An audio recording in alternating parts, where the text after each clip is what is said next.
खूबसूरत नज़ारों के सामने खटाई का आनंद लेते हैं। तो यहाँ पे आपको इन मच्छियों को खिलाने के लिए कुछ चारा भी मिल जाएगा। पहले किलोमीटर वाले जो पत्थर रहते थे कुछ ऐसे रहते थे बड़े से, तो अपने घर पहले ही फोन कर दे जहाँ तक नेटवर्क है। अभी हम पहुंचे हैं चौरंगी खाल में। सबसे पहले आप सभी को मेरा प्यार भरा नमस्कार। मेरा नाम है आलोक राणा और स्वागत है आप सभी का देवभूमि उत्तराखंड के उत्तरकाशी डिस्ट्रिक्ट के धौंतरी जगह से। कल रात को हमने यहाँ पे रूम ले लिया था। ये यात्रा रूट है, वैसे यहाँ से भी यात्री लोग गंगोत्री यमुनोत्री धाम से केदारनाथ धाम की ओर जाते हैं और यहाँ पे हमको रूम मिल गया था अच्छे से। बाकी आज हमारी यहाँ से कहीं और जाने की तैयारी है, तो देखते हैं क्या क्या चीज़ें हो पाती हैं।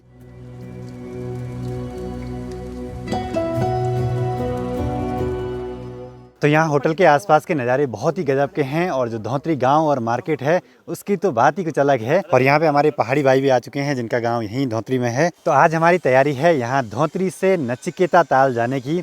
देखते हैं कितना टाइम लगता है और क्या क्या चीज़ें हमको यहाँ देखने को मिलती हैं। तो होटल के ठीक सामने पे हमने गाड़ी को पार्क किया था और पहाड़ों में ना ऐसे पत्थर लगाने बहुत ज़रूरी हो जाते हैं क्योंकि ढलान रहती है, तो कोई भरोसा नहीं रहता कि मतलब गाड़ी के हैंड ब्रेक या गियर के भरोसे रहना। तो आप लोग भी जब पहाड़ों में आते हैं तो इस बात का ज़रूर से ध्यान रखिए।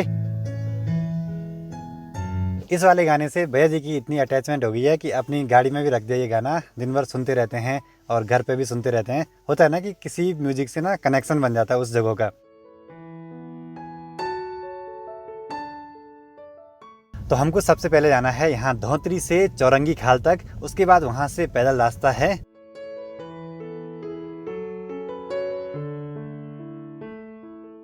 तो धौंतरी से लगभग 13 किलोमीटर का सफ़र तय करने के बाद अभी हम पहुँचे हैं चौरंगी खाल में। और यात्रा के टाइम पे मैं इसी रास्ते से आगे को गुजरा था।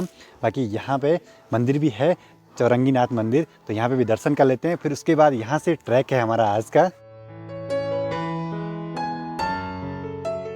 तो यहाँ चौरंगी खाल में चौरंगी नाथ जी के मंदिर में भी दर्शन कर लिए हैं। इसके बाद कुछ खा भी लेते हैं, उसके बाद हम यहाँ से अपना ट्रैक शुरू करेंगे नचिकेता ताल के लिए।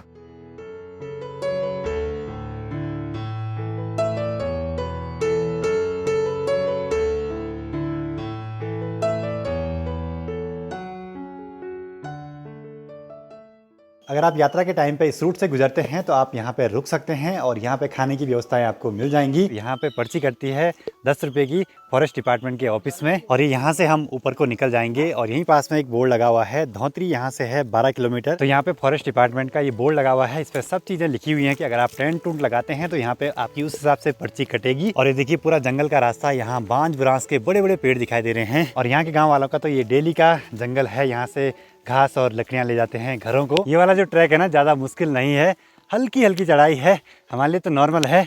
पूछते हैं पीछे हमारे साथ जो दोस्त हैं। मुकुल भाई क्या हाल है? ठीक है भाई, चल रहे हैं ना। और पहाड़ी भाई मस्त मस्त मस्त दे भाई, ज्यादा टफ नहीं है, आसान है ना। इन खूबसूरत से बांज के पेड़ों के बीच से हम होते हुए आगे को बढ़ रहे हैं और लगभग हमने आधा रास्ता तय कर लिया है नीचे चौरंगी खाल से। जिसको भी माइंड अपना शांत करना है वो ऐसी जगहों पे जरूर आए। बिल्कुल शांत सा माहौल, दूर दूर तक कोई गाड़ियों की आवाज़ नहीं, बस नेचर का साउंड, हवा का साउंड। और धूप अभी यहाँ नहीं खिली है तो थोड़ा ठंडा सा मौसम है।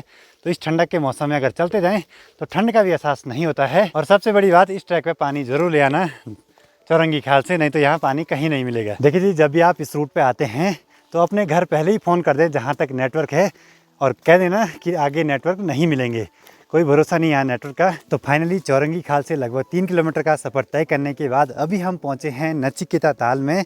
और मुझे यहाँ आके सेम देवरिया ताल वाली फीलिंग आ रही है।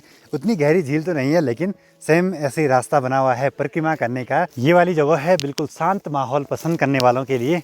और गर्मियों के टाइम पे मुझे लगता है यहाँ गर्मी बिल्कुल नहीं लगती होगी क्योंकि चारों ओर घने घने बांज बुरांस के पेड़ हैं और उनसे छाया हर टाइम बनी रहती है।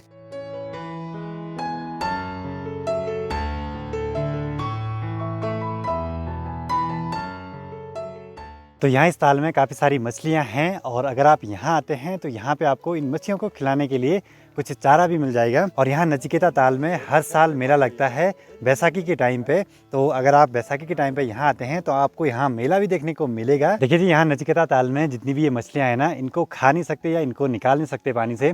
मतलब मान्यताएं ऐसी हैं कि प्रकृति को मत छेड़ो, ये देवताओं की चीजें हैं। और आपको बर्फ देखनी है तो दिसंबर जनवरी के टाइम पे जब यहाँ बर्फबारी होती है तो ये पूरा तालाब बर्फ में चारों ओर से ढक जाता है। अब यहाँ ताल के पास में एक मंदिर है जहाँ पे कहते हैं कि नागराजा जी का ये मंदिर है। थोड़ी सी दूरी पे भाई लोग बता रहे हैं कि काना ताल करके कोई जगह है, तो वहाँ पे भी चल लेते हैं। पानी को स्टोर करने के लिए यहाँ कुछ ऐसे जुगाड़ किए गए हैं। तो ऐसी अद्भुत चीजें तो यहाँ पहाड़ों में ही देखने को मिलेंगी। और यहाँ पे एक गुफा है, इस गुफा को यहाँ यम गुफा के नाम से भी जानते हैं। यहाँ इस जगह पे आने से एक चीज का आभास हो रहा है कि शायद यहाँ जंगल में बहुत भयंकर आग लगी होगी कुछ टाइम पहले, क्योंकि यहाँ के जितने भी पेड़ हैं ना सारे सूखे हुए हैं और जले हुए हैं।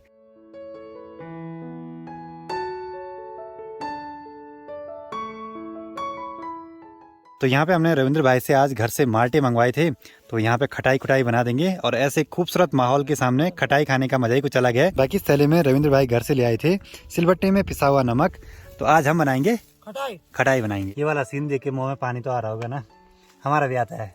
यहाँ पे खाते टाइम तो हम खा लेते हैं, वीडियो एडिटिंग के टाइम पे ऐसा था भाई अभी भी मिल जाता है ना तो खा लेते हैं। तो खटाई भी हमारी बनके तैयार हो चुकी है। और सबसे पहले जो खटाई है ना वो यहाँ के जो भी भूमियाल देवता हैं, यहाँ के जो भी जिनकी भी ये भूमि है उनको चढ़ा देते हैं, नहीं तो हम उनकी भूमि में ये खटाई खा रहे हैं कहीं हम पे कुछ दोस्त न लग जाए। भगवान जी को चढ़ाने के बाद अब टूट पड़ते हैं खटाई पे और ऐसे खूबसूरत नज़ारों के सामने खटाई का आनंद लेते हैं।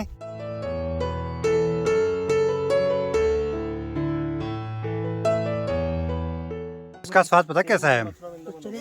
खट्टे माल्टे, मतलब माल्टे का स्वाद जो होता है, चीनी का स्वाद मीठा, नमक का स्वाद मिर्च और नमकीन दोनों। तो इस खूबसूरत सी जगह पे खटाई खाने के बाद आनंद ही आ गया। ऐसे मौसम में खटाई मिल जाए तो इसकी तो बात ही कुछ अलग है। बाकी खटाई बनाते टाइम जो भी कचरा हुआ उसको हम यहाँ से ले जाएंगे अपने साथ। तो अगर आप इस खूबसूरत सी जगह पे आना चाहते हैं ऋषिकेश या देहरादून से, तो आपको पहले उत्तरकाशी लमगांव होते हुए यहाँ चौरंगी खाल तक आना होता है।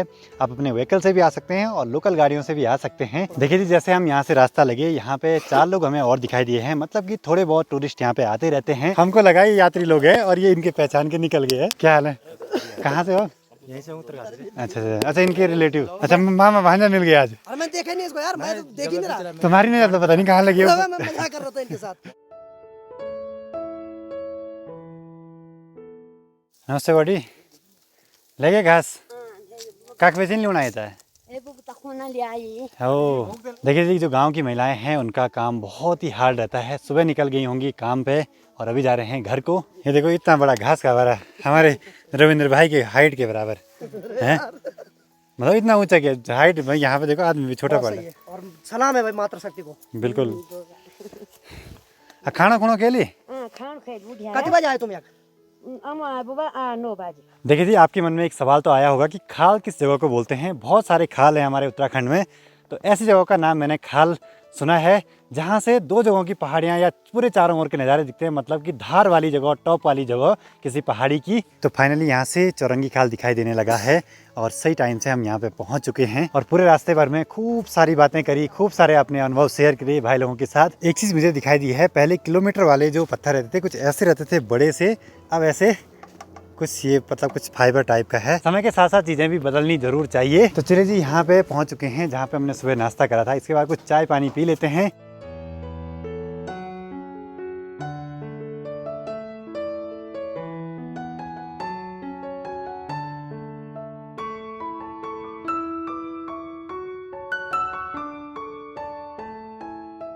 फाइनली अपने होटल पे पहुंच चुके हैं और यहाँ एक दिक्कत हो गई है, नेटवर्क नहीं है। और जहाँ पे थोड़ा सा नेटवर्क आ भी रहे हैं तो इंटरनेट नहीं चल रहा है, तो वीडियो अपलोड नहीं हो रही है, दिक्कत हो रही है काफ़ी ज़्यादा ऐसे में। और गाड़ी को पार्क करने के बाद मेन काम ही रह जाता है, यहाँ पे एक पत्थर भी लगा दिया है। तो अभी हम निकल पड़े हैं पहाड़ी भाई के घर पे चाय पीने के लिए। उन्होंने ऑफर किया था तो एक बार चलते हैं। तो यहाँ से सीन कुछ ऐसा है, मैं और पहाड़ी भाई जाएंगे इनके घर पे, मुकुल भैया और देव भाई जाएंगे इनके घर तक, और ये बाइक इनके दोस्त की है तो वो वापस करनी है, वहाँ से इनकी बाइक यहाँ तक ले आनी है। बहुत लंबी चौड़ी कहानी है, आगे के दिनों की प्लानिंग चल रही है ये सब। शाम के 6 बजने वाले हैं और हम पहुँचे हैं रविंद्र भाई के घर पे। यहाँ पे चाय पानी पी के फिर चले जाएंगे जहाँ पे हमने रूम लिया है। तो यहाँ पे देखिए बॉडी जी आई हैं जंगल से घास लेके, और भैंस पाली हुई है तो भैंस के लिए तो चारा पत्ती ले आनी पड़ती है। अरे ये तो भ्यूल होती ना, भ्यूल होती। तो यही है पहाड़ की महिलाओं की मेहनत, दिन भर लगे रहते हैं काम करने पे। तो अब निकल पड़ते हैं रविंद्र भाई से घर की ओर। ठीक जी बॉडी, वाह अच्छा जी। और ये वाली जो चढ़ाई है ना, इसमें मैं बाइक ले आया था एक बार जब मैं चारधाम यात्रा पे था। तो जिस टाइम पे मैं चारधाम यात्रा गया था उस टाइम मैं इसी रूट से होते हुए यमुनोत्री धाम के लिए गया था और यहीं से गंगोत्री से होते हुए केदारनाथ धाम के लिए गया था। तो पुरानी यादें सारी ताज़ा होगी। अब जल्दी से चलते हैं रूम पे, मुझे वीडियो एडिटिंग का काम करना है, साथ ही वीडियो अपलोड भी लगा रखी है। यहाँ कल से नेटवर्क नहीं था, सिर्फ जियो ही यहाँ काम कर रहा है और जियो पे रिचार्ज डाला और नेटवर्क चले गया फिर यहाँ से। तो ऐसा कुछ होता है ट्रिप में, कुछ भी हो सकता है, इसलिए वीडियो थोड़ा लेट से आ रही हैं।